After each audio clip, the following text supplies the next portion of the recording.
Today we're going to continue with the discussion of the Silk Road, one of the most historically important trade routes in the world.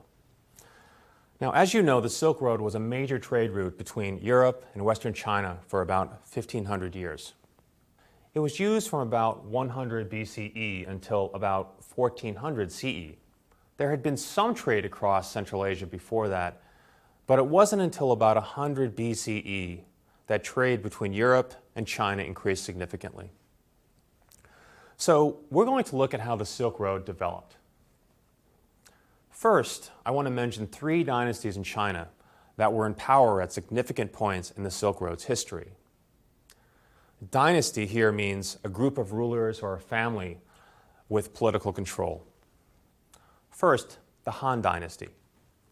They ruled from 206 BCE to 220 CE, approximately when the Silk Road started. Second is the Tang Dynasty, in power from 618 to 907, the peak period of the Silk Road. And third, the Ming Dynasty. In 1368, they took control, and soon thereafter, the use of the Silk Road basically ended. Now, this is just a quick overview, so I'll go into more detail about these three groups later. Now, most people say the Silk Road, but it wasn't only one route. It was a network of routes between China and the Mediterranean Sea. The routes from China all started in Xi'an. That's spelled X-I''An. I actually lived in Xi'an a few years back when I was working in China. And from Xi'an, I traveled way out into Western China just to get a sense of what the Silk Road was really like. It wasn't an easy place to travel, but traders did it for many years. Now, going forward, you should know that Xi'an was actually called Zhang'an during the time of the Silk Road. So from Zhang'an, the route went west until traders reached the Taklamakan Desert. To avoid it, some routes went south through Dunhuang, and some went north through the Gobi Desert and over into Central Asia. The routes all reconnected further west, though, and eventually they led to some big trade centers in Europe, in Rome, and what is now called Istanbul in Turkey. There are different estimates about how long the Silk Road was altogether. We're going to go with about 5,000 miles or 8,000 kilometers. So what do you think was the main reason the Silk Road developed? Well, the short answer is that people in Europe wanted goods from China, and people in China wanted goods from Europe. I'll focus now on the west end of the route in Europe, and then we'll go to the east end in China. On the west end at the Mediterranean Sea were the Romans. By about 100 BCE, the Romans had learned about luxury goods from China, silk in particular, which was very popular in Rome then. So the Romans started building roads to the east so they could get luxury goods from China.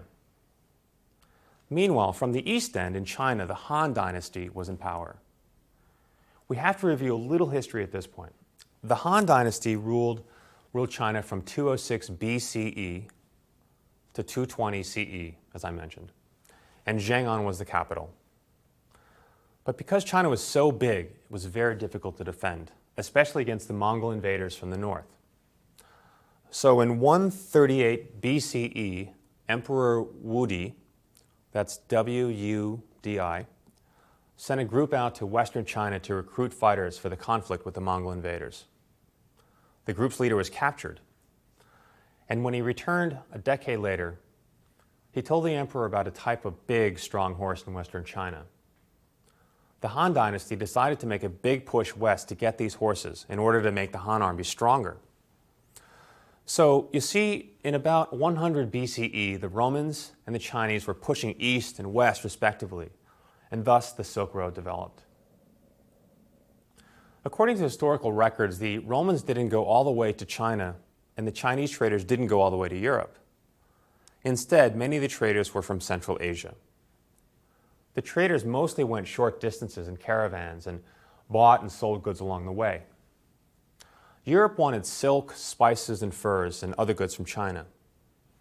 China wanted horses initially, but later it wanted goods from Europe like gold and glass. And traders exchanged both goods and information. For example, there were trade secrets like where to get the best silk and where the best routes were. The Silk Road was very difficult to travel, and traders tried alternate routes mainly to avoid two things: bad weather, and bad people. There were many robbers who tried to steal the traders' silk and other goods. Traders also wanted to avoid towns that forced them to pay a fee when passing through. The peak period for the Silk Road was in the 600s during the Tang Dynasty. Zhang'an was very big and very prosperous then. About 2 million people lived there, including 8,000 foreigners from many places, including what is today Iran, Turkey, Japan, and Korea. By the early 900s, the Tang Dynasty lost power, and trade on the Silk Road declined sharply because there was fighting and it became much too dangerous for the traders. By about 1400, trade on the Silk Road basically stopped. There were two main reasons. One, in 1368, the Ming Dynasty took control, and they didn't want any contact with foreigners.